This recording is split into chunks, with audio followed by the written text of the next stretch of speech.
Assalamualaikum warahmatullahi wabarakatuh. Perkenalkan, nama saya Muhammad Prihatin dengan NIM B1B1230050 dari Prodi Ilmu Pemerintahan. Bila di sini saya akan mempresentasikan materi dari bab 5 dengan judul penerimaan negara. Baiklah, yang pertama itu ada sumber-sumber penerimaan negara. Penerimaan negara diartikan sebagai penerima pemerintah dalam arti yang seluas-luasnya, yaitu meliputi penerimaan pajak, penerimaan yang diperoleh dari hasil penjualan barang dan jasa yang dimiliki dan dihasilkan oleh pemerintah, pinjaman pemerintah, mencetak uang, dan sebagainya. Dalam kenyataannya, tidak dapat ditarik suatu batas yang tegas terhadap macam-macam sumber penerimaan negara tersebut. Adapun sumber-sumber penerimaan negara ataupun cara-cara yang dapat ditempuh negara untuk mengumpulkan uang sebagai penerimaannya, pada intinya dapat digolongkan sebagai berikut. Yang pertama ada pajak. Pembayaran iuran oleh rakyat kepada negara yang dapat dipaksakan dan tanpa balas jasa yang secara langsung bisa ditunjuk, misalnya pajak kendaraan bermotor. Selanjutnya ada retribusi, yaitu suatu pembayaran dari rakyat kepada negara di mana kita dapat melihat adanya hubungan antara balas jasa yang langsung diterima dengan adanya pembayaran retribusi tersebut, misalnya uang kuliah.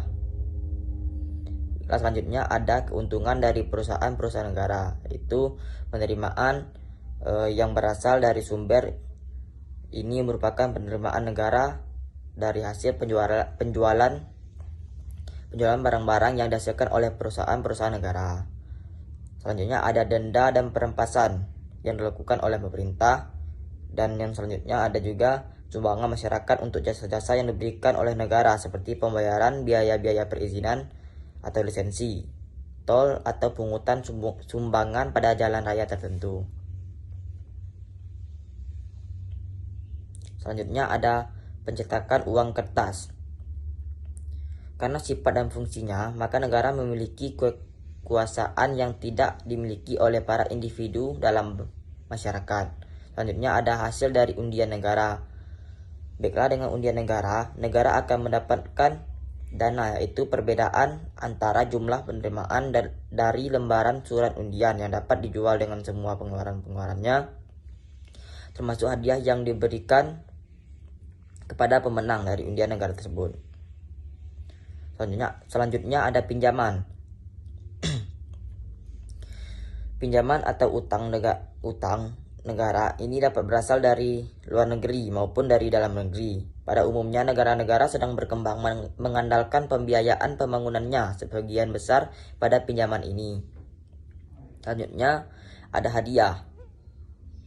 Sumber dana jenis ini dapat terjadi seperti pemerintahan pusat memberikan hadiah kepada pemerintahan daerah, atau dari swasta kepada pemerintah, dan dapat pula terjadi dari pemerintah suatu negara kepada pemerintah negara lain. Baiklah, materi selanjutnya yaitu distribusi beban negara. Dalam menentukan sumber-sumber keuangan negara adalah pemecahan masalah mengenai prinsip-prinsip yang harus ditempuh untuk mendistribusikan beban keuangan negara kepada para anggota masyarakatnya. Baiklah, ada beberapa prinsip pengenaan pajak yang baik disebut dengan Smith's Canon, yaitu ada prinsip keadilan, prinsip kepastian, prinsip kecocokan atau kelayakan, dan prinsip ekonomi. Selanjutnya, benefit approach dan ability to pay approach. Prinsip-prinsip di atas guna menuju sistem perpajakan yang baik. Ada pendekatan lain yang disebut dengan ability to pay approach dan benefit approach.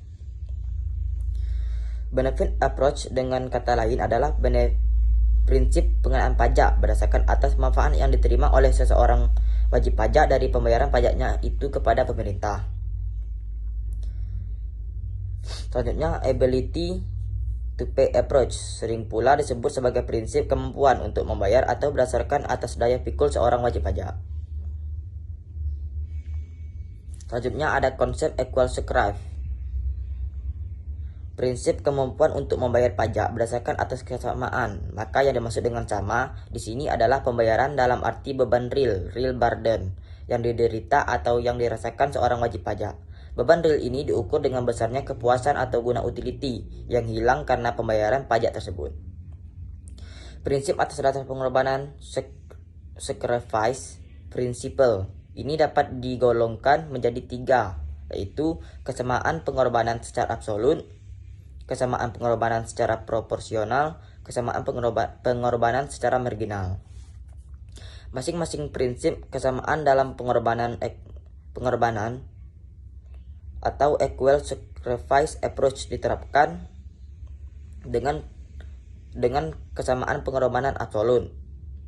Selanjutnya dengan kesamaan pengorbanan secara proporsional. Yang ketiga dengan konsep kesamaan pengorbanan batas. Selanjutnya sistem perpajakan dan politik pajak. Setiap pajak terdiri dari sasaran atau objek pajak. Dari pajak.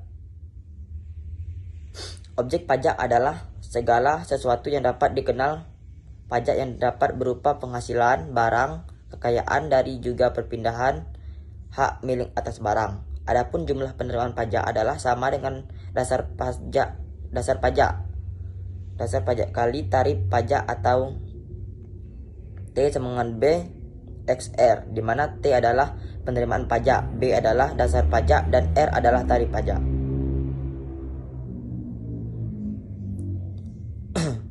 Penggolongan ini dibagi beberapa struktur pajak, antara lain pajak dikatakan progresif apabila itu dikenakan dengan presentasi yang semakin tinggi dengan semakin tingginya kemampuan membayar pajak.